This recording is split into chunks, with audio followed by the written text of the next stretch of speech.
This is the Lone Crater YouTube. We hope this video helps. You start by confirming prerequisites. Android 6. 0 or newer, a stable Wi-Fi or Bluetooth link, and the remote app installed. Once done, enable necessary permissions. Allow location and microphone when prompted so pairing can succeed.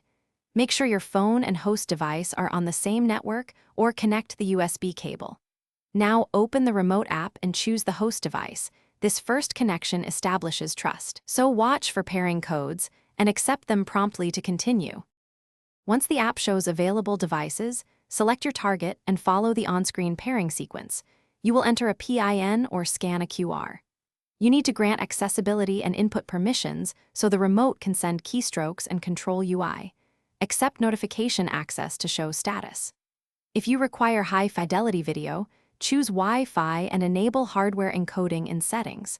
For responsive control in games, prefer Bluetooth. Make sure to test basic navigation and typing before proceeding.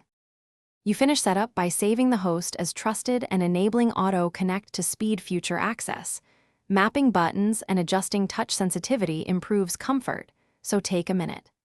Enable clipboard sync to copy text between devices, test file transfer, and media keys. If connectivity drops, restart both devices and check Wi-Fi band or Bluetooth range. One key troubleshooting tip: clear the app cache and repair if permissions look correct but controls lag. This often. Thanks for watching. Consider subscribing if we helped you.